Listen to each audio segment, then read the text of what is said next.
All right, here we are. Welcome to the final part of our deep dive into wireless attack vectors.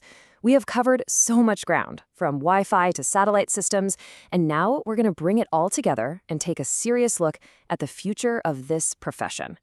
So before we jump in, just a quick heads up.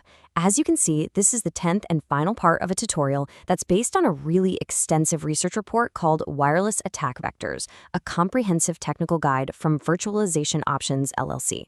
Now, this whole series is purely for informational and educational purposes. The full report itself is actually classified as internal-only research, so today we're focusing on the key takeaways from its final forward-looking chapter.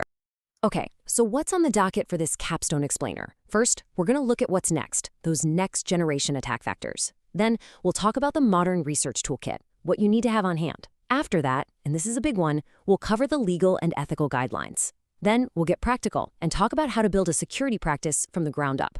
And finally, we'll wrap it all up by looking at your future in security. Let's get to it. All right, first up, let's talk about how the threat landscape is changing. I mean, it is evolving so fast. The techniques we've talked about so far, they're really just the beginning. The cutting edge, well, that's where things get seriously complex. You know, the biggest takeaway here is that the attacks of the future, and even of today, they're not just one-trick ponies anymore. Forget about simple replay attacks. We are now seeing these incredibly sophisticated threats that blend a deep knowledge of radio frequency signal processing, some heavy-duty cryptanalysis, and really clever protocol exploitation, all rolled into one single attack. And what's really wild is just how broad these new frontiers are. We're not just talking about the next Wi-Fi standard. The battlefield has expanded to things like 5G infrastructure, these low-power networks like LoRaWAN that connect all our IoT gadgets, and even attacks that go after the physical RF layer itself. And check this out, machine learning is now in the mix for everything from RF fingerprinting devices to automatically finding new vulnerabilities. It's a whole new ballgame. So, with all these next-gen challenges, you're probably asking, what do I need in my toolkit?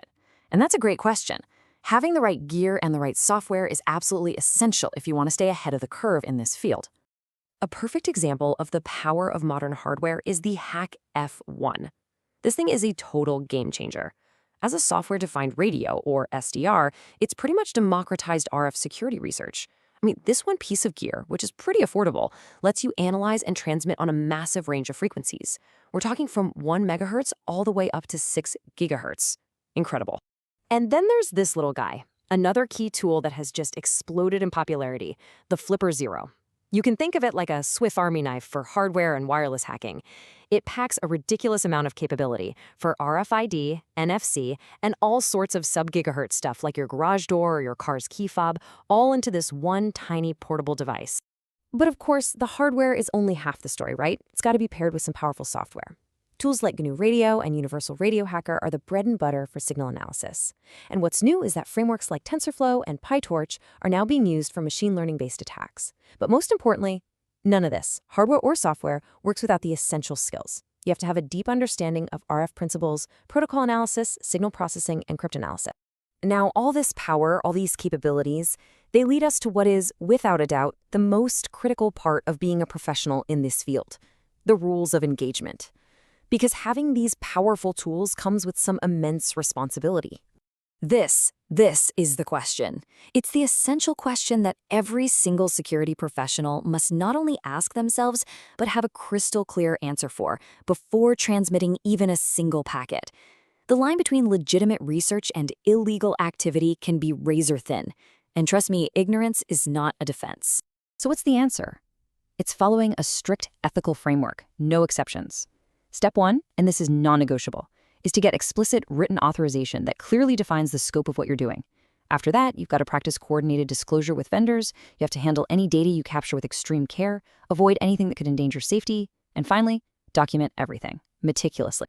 Okay, so you've got the tools, you understand the rules, now what? Let's talk about how to turn all of this, the tools, the skills, the ethics, into a real, tangible, professional capability. It's one thing to know how to perform an attack. It's a whole other thing to build a sustainable security practice around that knowledge. And it's really important to get this. Building a professional practice is a journey. It is not a destination. And the cool thing is, this journey can actually be mapped out using what's called a maturity model, which gives you a structured roadmap for growing your capabilities over time. And this is kind of what that growth looks like. It starts at phase 1, just building awareness, doing foundational trainings, studying on your own. Then you move to phase 2, building an initial capability, maybe a home lab with some basic tools. From there, it's all about creating repeatable processes, measuring your improvement with clear metrics, and then finally, you reach optimization. That's phase 5. That's when your practice becomes a fully integrated and trusted expert resource for your entire organization. All right, let's bring it all home and wrap up not just this explainer, but our entire series. It's time to synthesize all these ideas and look toward the future. Because the world of wireless is not slowing down, and neither can we.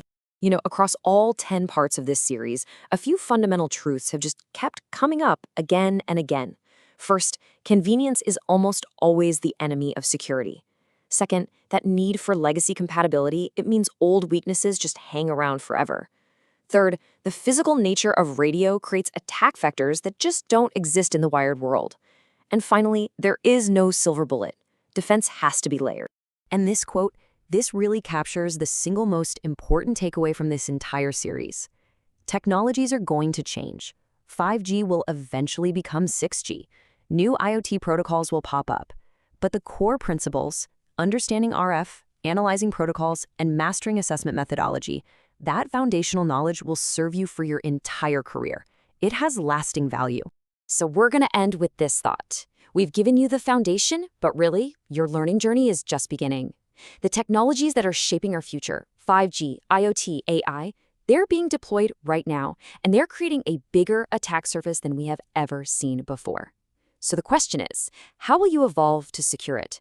The future of wireless security? Well, it's yours to shape.